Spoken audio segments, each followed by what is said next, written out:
இப்போ இயேசு பிறந்தார். பிறந்த உடனே மரியாளுக்கும் யோசேப்புக்கு நிச்சயம் பண்ணிட்டாங்க. சூசேப்பர் ஐயா யோசேப்புக்கு நிச்சயம் பண்ணிட்டாங்க. அப்போ கற்பத்து கனி உண்டாயிருச்சு, மரியாளுக்கு மாதாவுக்கு உண்டாயிருச்சு. அப்போ யோசேப்புக்கு நீச்சு போது மாதா வந்து கற்பமாக இருக்கிறாங்க. நிச்சயம் பண்ணியிருக்கு. என்னடா நிச்சயம் பண்ணியிருக்கோம், குழந்தை உண்டாயிருச்சு. ஊர் உலகம் பார்த்தா என்ன சொல்லுவோம், என் மாமன் என்ன சொல்லுவான், சித்தப்ப என்ன சொல்லுவான், பெரியப்ப என்ன சொல்லுவான், அதனால் மரியாதை தள்ளி வச்சுருவோம் அப்படின்னு சொல்கிறது. சொல்லும்போது தூங்கிட்டு இருக்கிற ஐயா ராசா நிம்மதியாக தூங்கிட்டு இருக்கிறாரு. தூங்கும்போது நடக்கிற காரியம் என்ன, சொப்பனத்தில் பேசுகிறாரு.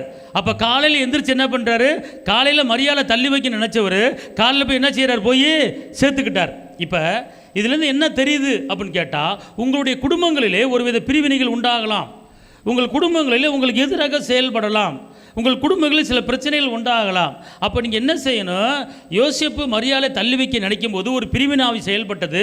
அந்த யோசேப்புக்கு நீங்கள் சொப்பனத்தில் பேசி அந்த யோசேப்புக்கு மரியாதை பற்றி சொல்லி பரிசுத்தாவின் வார்த்தையை சொல்லி அதை சேர்த்து கொண்டாரு.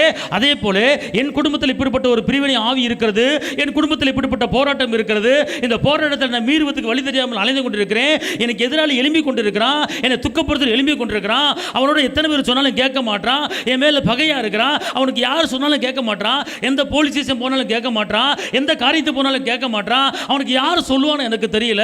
அதனால அன்று மரியாதை தள்ளி வைக்க நினைத்த அந்த யோசேப்புக்கு சொப்பனத்தில் பேசி அதிகாலையிலே சொப்பனத்திலே அந்த மரியாதை சேர்த்து கொண்ட யோசேப்பை போல எனக்கு எதிராக செயல்படுகிற காரியங்கள் வாய்க்காமலே போக முடியாத எனக்குண்டான சண்டைக்கார ஆவிகள், எனக்குண்டான பிரிவின் ஆவிகள், எனக்குண்டான நிந்தையின் ஆவிகள் அழியும்படி பணிவுடைய தூதரே இறங்கி போய் அந்த நபர் உள்ளத்தில் தூங்கும்போது பேசும்படியாக இயேசுவின் நாமத்தில் சொல்லுகிறேன் என்று நீங்கள் சொல்லும் போது அந்த கபிரியேல் தூதர் இறங்கி போய் உன் எதிராளி சொப்பனத்தில் பேசி காலையில் உனக்கு சமானத்தை உண்டாக்கும்படி ஒரு பெரிய காரியத்தை கர்த்தர் செய்வார். இது சொப்பனத்து மூலமாக நடக்கிற ஒரு காரியம். ஆமென், அல்லேலூயா.